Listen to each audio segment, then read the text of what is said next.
I never thought reading a contract line by line would one day feel like holding a loaded weapon. But here I am, confessing to strangers, I'm the reason a $12 million deal slipped through the hands of my own company. I didn't sabotage anything. I didn't hack, leak, or cheat. I just refused to ignore what was printed in black and white. They thought everything reverted to them. They had no idea what Clause 14.3 meant. Let me start at the beginning. 18 months ago, I was buried in spreadsheets, SOWs, endless late-night calls with a Fortune 200 client. My job wasn't glamorous. I was a mid-tier project manager, technically contract compliance lead, which basically meant I had to babysit milestones, check every invoice, and make sure the work matched what we promised. The boss I reported to, David, had been steering this monster rollout for almost 2 years. The kind of boss who was tough, sometimes abrasive, but he knew the system like he designed it himself. Clients trusted him. They even insisted his name be written into the agreement as the key person, the one figure whose oversight guaranteed continuity. At the time, I thought nothing of it. Another legal quirk buried in a 100-page contract. Fast forward to last spring. David was suddenly gone. One Friday, he was barking at me to triple-check a deployment log, and by Monday, his badge stopped working. Leadership restructuring, they called it. Rumors swirled. He clashed with the COO. He pushed back too hard on unrealistic deadlines. Maybe he knew too much about certain inflated numbers. Officially, it was for optics. Unofficially, everyone smelled blood. The Monday after he disappeared, upper management swept in like they were conquering heroes. A polished VP with cufflinks worth more than my car stood in the conference room and said, almost casually, "Now that the contract reverts to us, let's move." Those words, "reverts to us," burned into my brain. Everyone nodded like sheep. I just sat there staring at my notes, heart racing because I knew what they didn't. Section 14.3 of the Master Services Agreement didn't say what they thought it did. It said if the key person named in the agreement was removed without cause, the client had the right to redirect the contract to a designated successor entity. Not the company, not the executives, the client. I kept my mouth shut, at least for the moment. They started barking orders. Hand over every file, every password, every status sheet. They wanted me to sign a continuity memo that essentially waived the key person clause. HR slid it across the table with a sugary smile. This is just a formality. We need everyone aligned. I glanced at the wording. By signing, I'd acknowledge that deliverables were solely property of company, regardless of contract writers. My stomach turned. That wasn't true. Deliverables sat in escrow, gated behind milestone acceptances that required my signature, and I wasn't about to falsify one. I declined politely. I'll need to run this by legal. The HR rep's smile flickered. She said she'd note my hesitation. Fine. Note it. Meanwhile, the client started sniffing around. On our first post-David call, their CFO's tone was cool, clipped. We want reassurance that continuity is intact, she said. Then, almost too casually, remind me, who signs milestone acceptances now? I answered carefully, as written, I do. Silence on the line, then a quiet, good. That one word told me they remembered the same clause. Back at the office, pressure mounted. Emails with subject lines like urgent, deliverables, executives hovering near my desk, hinting about career paths and team loyalty. I documented everything.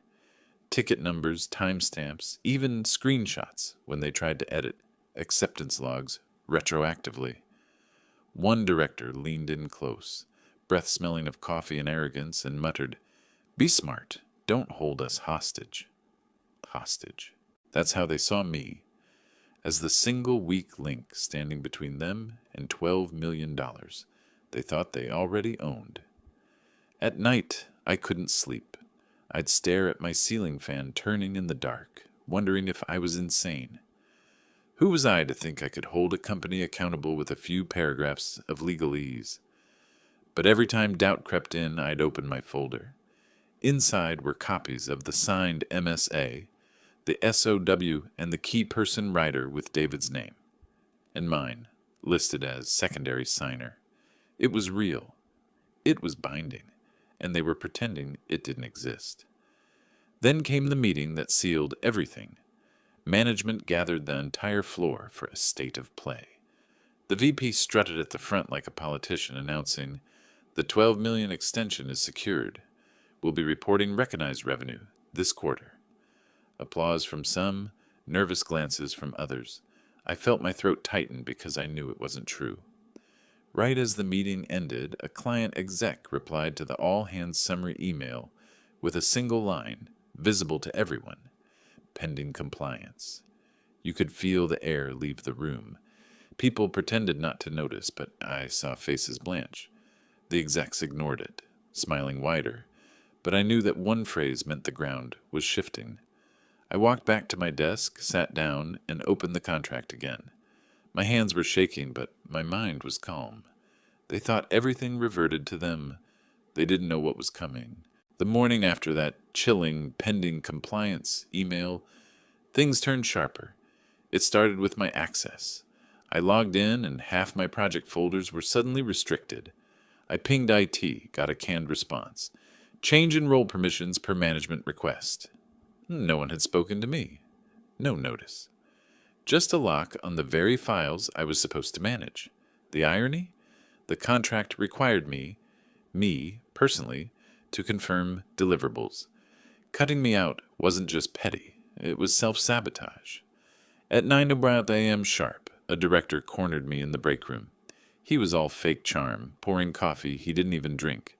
"You know, compliance is a team sport. We need you to show some alignment here. Nobody likes a bottleneck." I stirred sugar into my cup just to have something to do with my hands. "I'm not a bottleneck. I'm following the agreement." His smile dropped for a second, just long enough to show teeth. Agreements can be flexible. Then he walked out, leaving the smell of burned coffee and arrogance behind. That week was a parade of continuity documents. HR sent 3 different versions, each sneakier than the last. One was labeled Employee Acknowledgement of Workflow, but buried in paragraph 4 was a clause that would have waived my role as signer.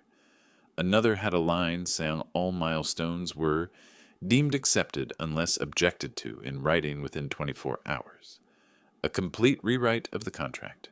Each time I politely refused. Each time the smiles got colder. The client, meanwhile, was growing restless. On a Thursday call, their project lead asked, "Can we see your latest compliance sign-offs?"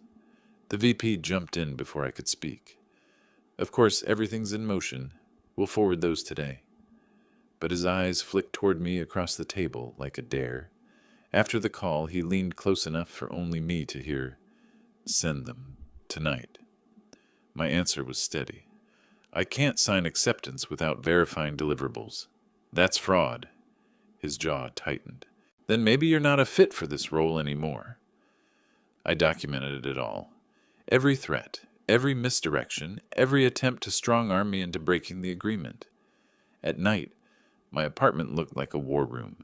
Printouts, highlighter streaks, sticky notes. I'd line up my evidence like sandbags, trying to convince myself I wasn't crazy, because the pressure was suffocating.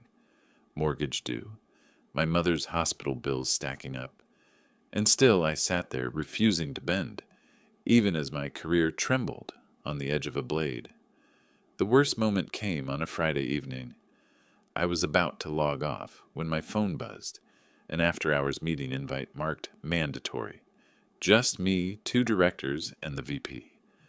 The room was dim, blinds drawn, only the hum of the HVAC filling the silence. They slid a printed acceptance sheet across the table. "Sign this," one said flatly. It wasn't even subtle.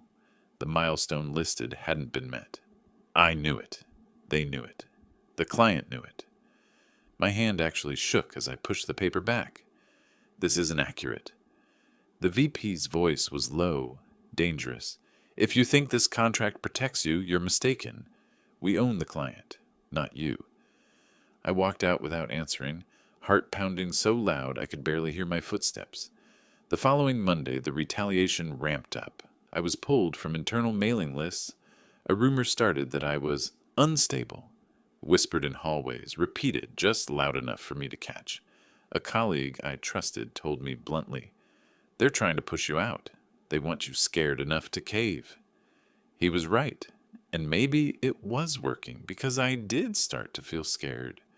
Who was I? Just a mid-level employee with a stack of papers. They were executives with titles, lawyers, resources, but the one thing they didn't have was what I had, the contract itself. The client kept sending signals. Another short email, "Please confirm current authority for milestone validation." I answered with a single line. Per section 14.3, as secondary key person, that's me. I hit send with shaking hands, knowing it would ignite something. Hours later, I got a call from an unknown number. It was the client's CFO herself. Her voice was steady, deliberate. "We've reviewed the agreement. We're aware of the rider. Do not sign anything under duress. Can you hold?"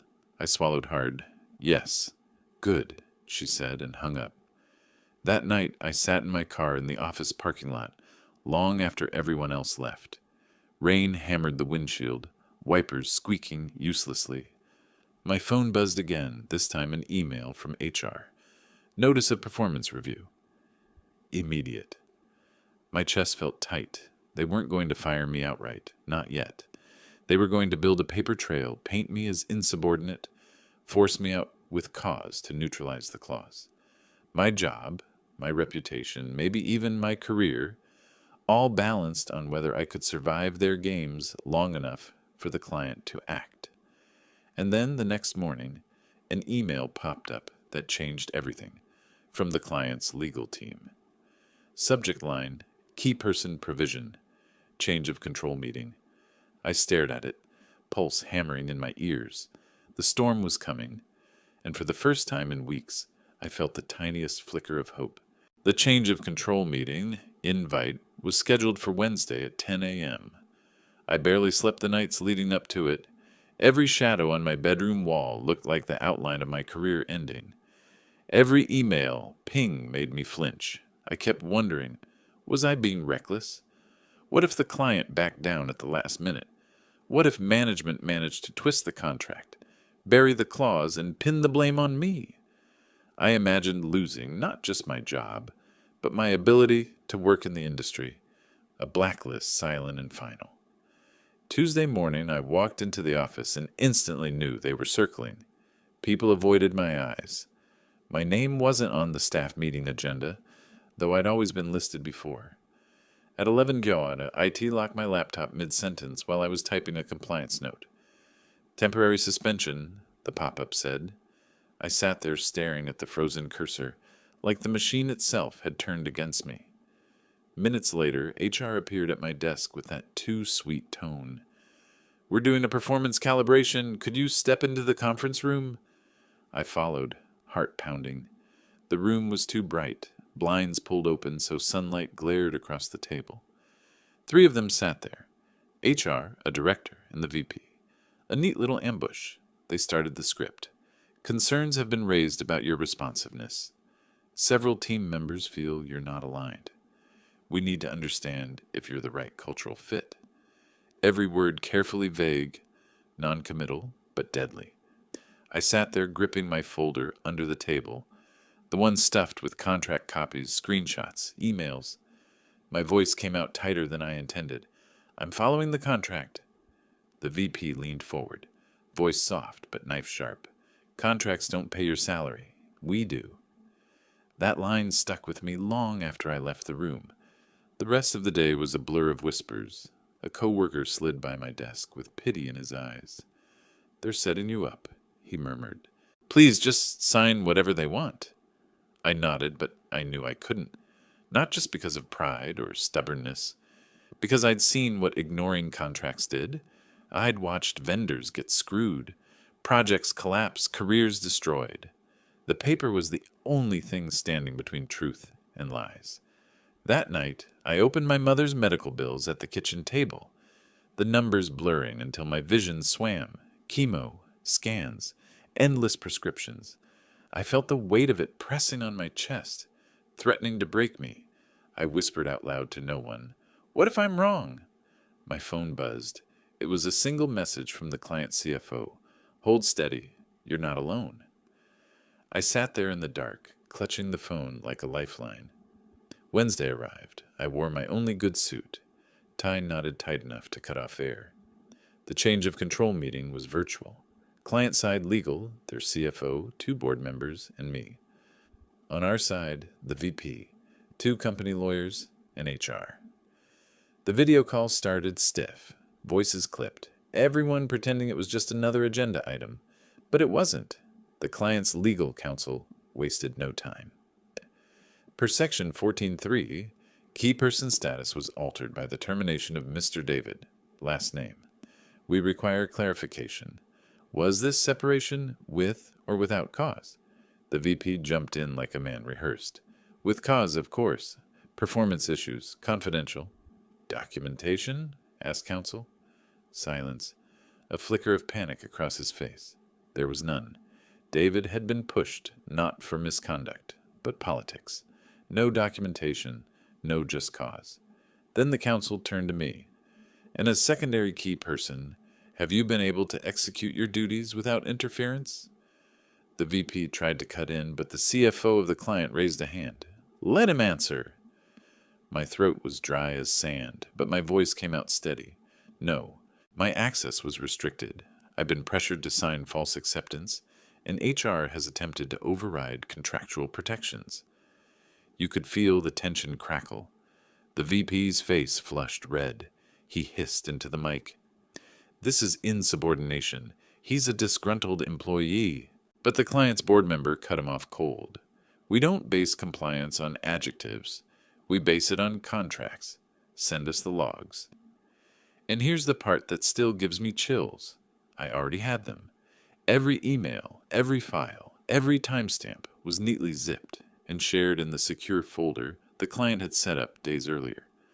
When the link went live in the chat, the VP's face drained of color.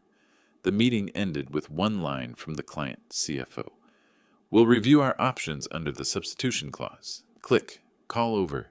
The next 24 hours felt like living in a pressure cooker. Management prowled the office like lions denied a kill. They couldn't fire me. Not yet. They needed me quiet. Every glance carried venom. Every silence screamed.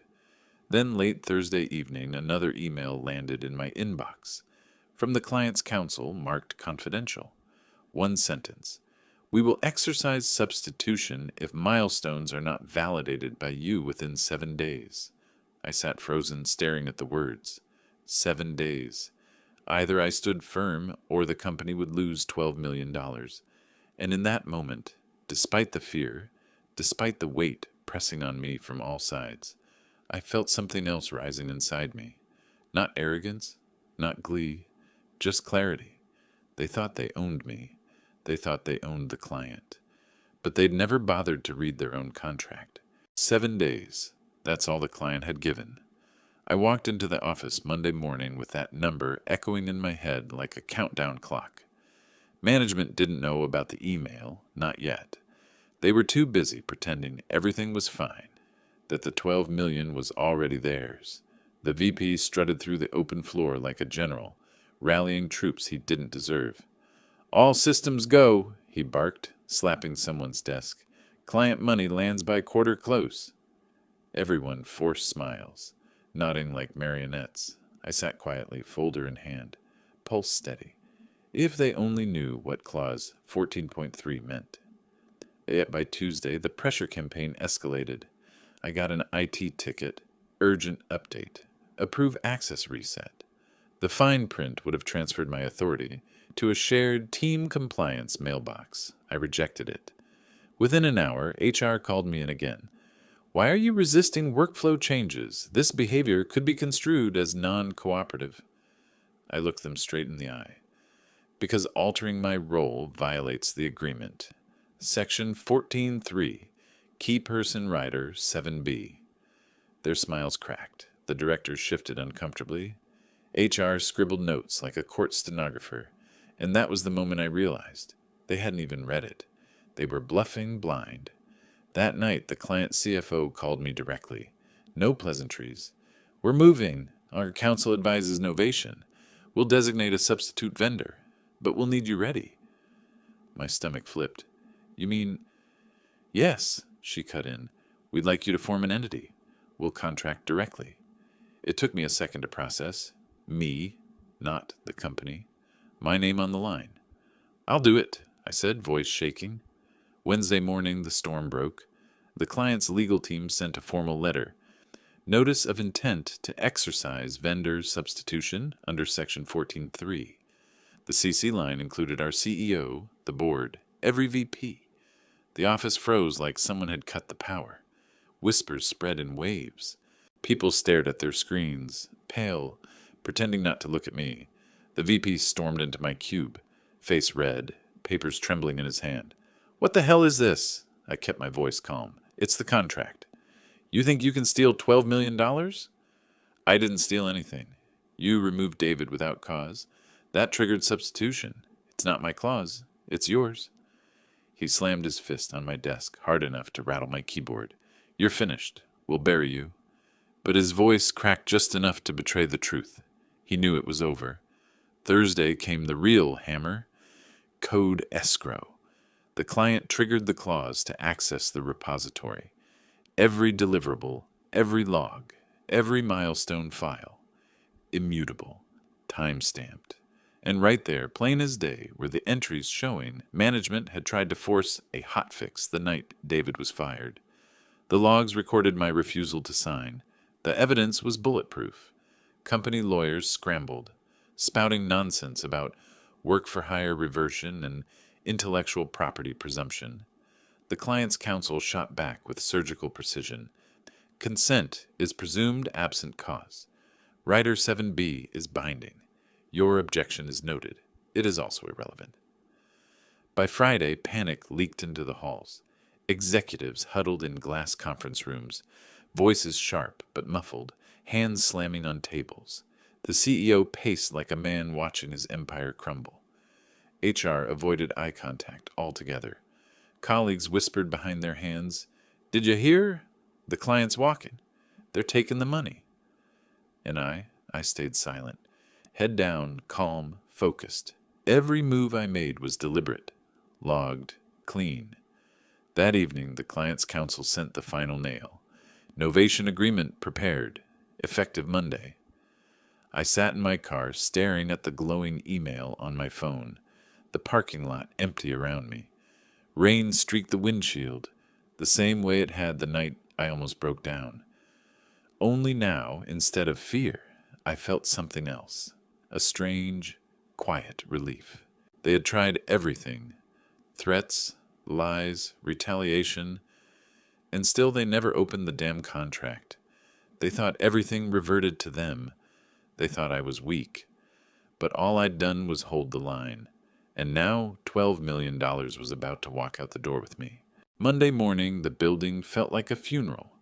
Nobody spoke above a whisper. Desks that had been buzzing with chatter and Slack pings the week before now sat in eerie silence, lit only by the glow of monitors. Every screen carried the same subject line. Notice of novation executed, effective immediately. $12 million. Gone. Not to a competitor, not to a rival multinational. To me, to the LLC I'd incorporated 2 days earlier with a lawyer the client's counsel had recommended. A shell company with my name on it was now the official vendor of record. The email had gone wide, not just to executives, not just to legal. It had reached the entire client distribution list, and within hours, internal whispers had turned into full-blown panic. Recruiters were already circling. A colleague nudged me in the hallway whispering, "LinkedIn's buzzing. Everyone thinks you pulled off some kind of coup."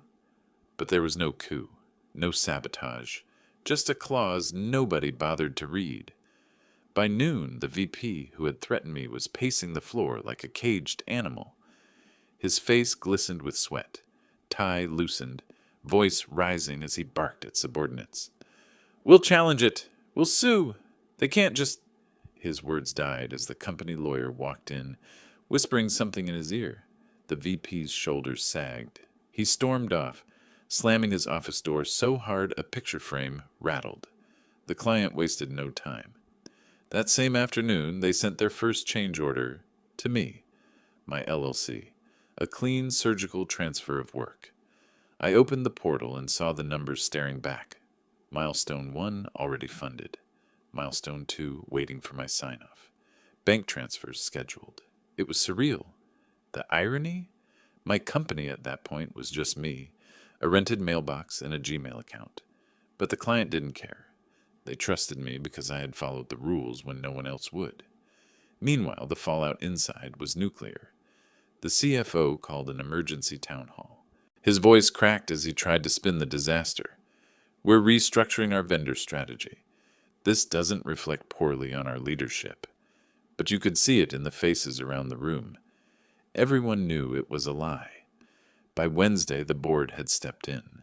I heard whispers of closed-door interrogations, emergency sessions. Word spread that the CFO had been caught signing off recognized revenue for the 12-month deal before it was actually secured. The auditors flagged it. The board demanded answers. And then, like clockwork, came the sight no one expected. Security escorts walking him out, his badge deactivated. It didn't stop there. HR, the same department that had smiled while sliding fraudulent waivers at me, suddenly faced an independent review. By Friday, half the senior HR staff were gone. The VP? He posted a vague "New Chapter Begins" message on LinkedIn 2 weeks later. Everyone knew what it meant. And me? I was busy delivering. That weekend, I worked out of my tiny apartment, laptop propped on milk crates, running project calls directly with the client team. The difference was night and day. They treated me with respect. They listened. They followed the contract because they actually cared about it. The irony made me laugh out loud sometimes. I was doing the same work I'd done before, only now I was paid directly. And properly, the ripple effects were almost comical. Vendors that had ignored me before were suddenly emailing, "Congratulations on the new venture." Recruiters who had once ghosted me were now begging for coffee chats. Even former colleagues reached out privately, half jealous, half admiring. "You actually pulled it off. You walked away with their golden goose." But the truth was I hadn't pulled anything off. They had done it to themselves. Their arrogance, their shortcuts, their refusal to read the very paper they signed. That's what lost them the deal. All I did was stand still while they tripped over their own lies. The money started hitting my account in waves. First 1.2, then another 2.8. My lawyers set up escrow, payroll structures, tax shields. Suddenly I wasn't just an employee anymore. I was an owner. And every dollar that landed felt like justice, not luck. Inside the old company, the gossip mill spun itself ragged. Some blamed me. Some blamed David. Some whispered it was sabotage, corporate espionage, maybe even a hostile client takeover. The truth was so much simpler and so much dumber. Nobody had bothered to read Clause 14.3. The moment that sealed it for me came 2 weeks later, when the client released a public statement. Effective date: we have transitioned vendor services to ensure continuity and compliance. It was dry, corporate, almost boring. But to insiders, it was a bombshell. The subtext was clear. The company had lost its biggest contract, and everyone knew why. Recruiters started messaging me daily. The irony? They weren't offering jobs. They were offering partnerships. Would you consider expanding your firm? Would you take on additional contracts? Suddenly, the same people who once told me I was lucky to have a seat at the table were begging me to let them sit at mine. And through it all, I stayed calm. No bragging, no chest thumping, just quiet, steady work.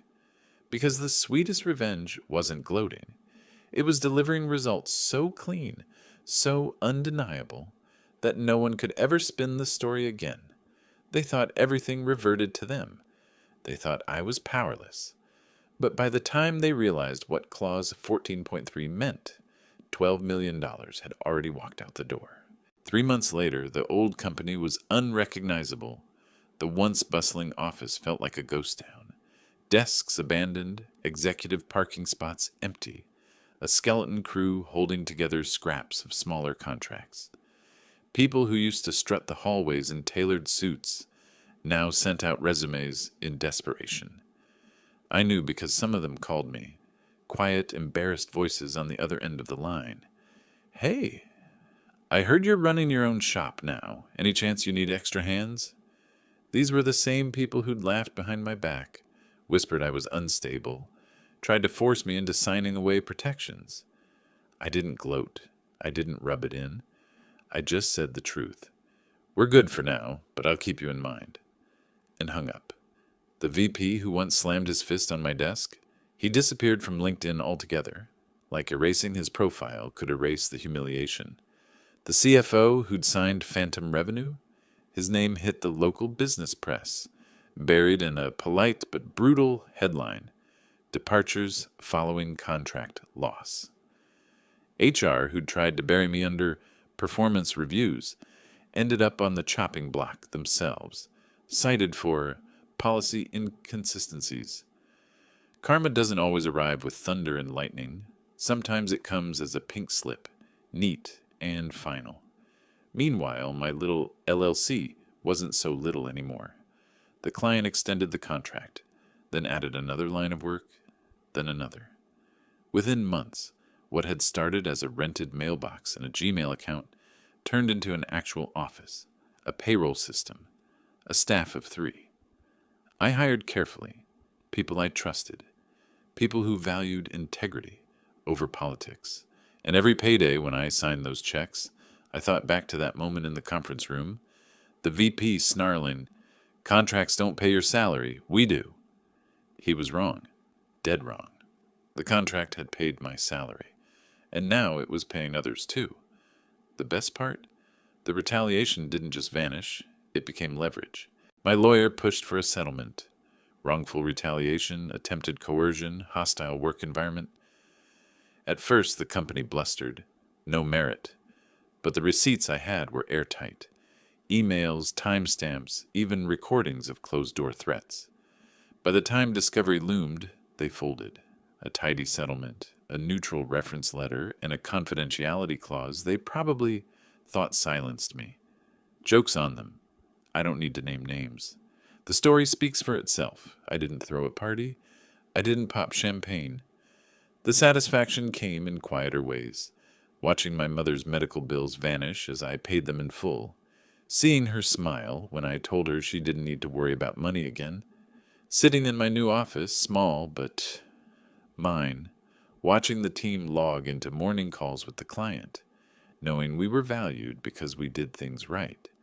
And every once in a while, I'd check LinkedIn and see a vague post from someone who once threatened me. Excited for new beginnings, grateful for lessons learned, the kind of hollow platitudes people post when they've been forced out but can't admit it. I'd close the tab with a quiet laugh. Karma had already spoken. Looking back, I realized something important. I didn't destroy them. I didn't need to. Their arrogance, their shortcuts, their contempt for the very contracts they signed, that's what destroyed them. All I did was refuse to play along. I stood still and they collapsed under the weight of their own ignorance. So here's my confession, laid bare to strangers. I'm not a genius. I'm not some master of revenge. I just read the contract. I just didn't bend when bending would have broken me. And that tiny act, holding the line when everyone else wanted me to fold, was enough to shift $12 million and rewrite my life. If you're sitting in an office right now, wondering if the paper in front of you matters, wondering if the words are just legal fluff, they're not. Sometimes the only thing between you and being crushed is a clause no one else bothered to read. They told me, "It all reverts to us." They sneered, "Contracts don't pay your salary." But Clause 14.3 saved my career. It built my company. It gave me back my life. And if there's one thing I've learned, it's this. Ignorance will eat itself alive. All you have to do is let it.